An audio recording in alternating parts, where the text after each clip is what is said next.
A special thank you to each of our subscribers who make this channel possible. Here's today's story. In a dramatic and tense exchange at the White House on May 21, 2025, President Donald Trump confronted South Africa's President Cyril Ramaphosa regarding unsubstantiated allegations of genocide against white farmers in South Africa. The meeting, which was supposed to foster diplomatic relations, quickly escalated as Trump presented Ramaphosa with tabloid articles that he claimed reflected a widespread crisis, dubbing them thousands of stories about death. The encounter took a particularly controversial turn when Trump requested the lights be dimmed to show a video featuring an opposition leader chanting, "Kill the Boer," alongside what he described as burial sites of murdered white farmers.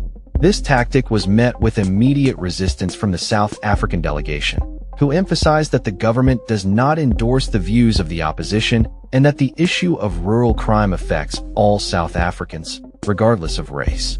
The meeting was characterized by a mix of apprehension and resilience from Ramaphosa, who managed to maintain his composure despite what many perceived as an ambush. His experience as a mediator during the negotiations that ended apartheid in 1994 likely contributed to his calm demeanor. South African media outlets and social media users largely praised Ramaphosa for his patience, though some expressed a desire for him to have responded more forcefully to Trump's provocations.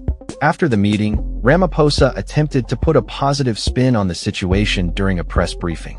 He conveyed that the subsequent lunch meeting had gone smoothly, and hinted at the possibility of Trump attending an upcoming G20 summit in Johannesburg. Ramaphosa acknowledged the concerns of many South Africans who feared a repeat of the contentious exchange between Trump and Ukrainian President Volodymyr Zelensky earlier this year, stating, "I know that many South Africans were filled with concern and fear that we will have a Z moment." Despite the tense atmosphere, Ramaphosa reassured attendees that there was no dramatic fallout, much to the disappointment of journalists who were hoping for a more theatrical confrontation. One reporter humorously remarked that the meeting was indeed dramatic, while another suggested that Ramaphosa deserved a stiff drink after the encounter. Throughout the meeting, Trump repeatedly echoed right-wing conspiracy theories regarding the supposed systematic persecution of white South Africans, despite the South African delegation's attempts to clarify the facts. The U.S. president misrepresented a video of a protest commemorating a farmer and his wife who were murdered during a home invasion as evidence of a burial site.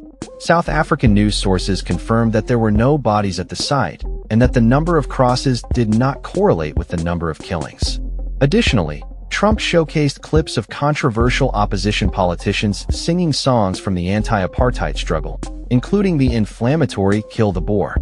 While these politicians do not represent the South African government, Trump questioned why one of them, Julius Malema, had not been arrested for his actions. Malema has faced hate speech charges in the past, but the Constitutional Court ruled that singing the song was protected under freedom of speech.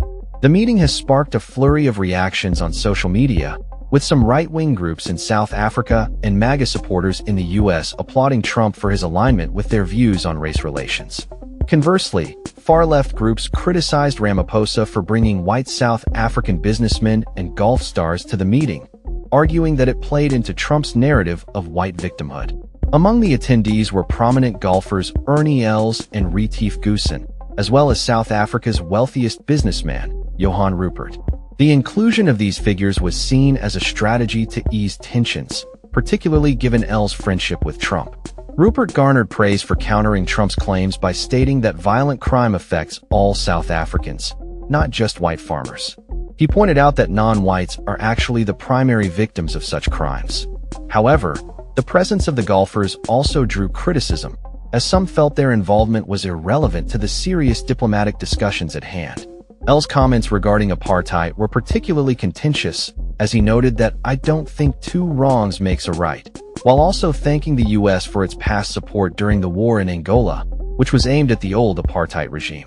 As the fallout from the meeting continues to unfold, many South Africans are left grappling with the implications of Trump's comments and the portrayal of their country on the global stage.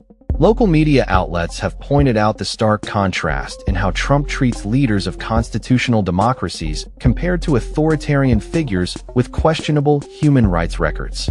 In conclusion, The Oval Office meeting has not only highlighted the complexities of U.S.-South Africa relations, but has also ignited a broader conversation about race, governance, and the power of narrative in shaping public perception.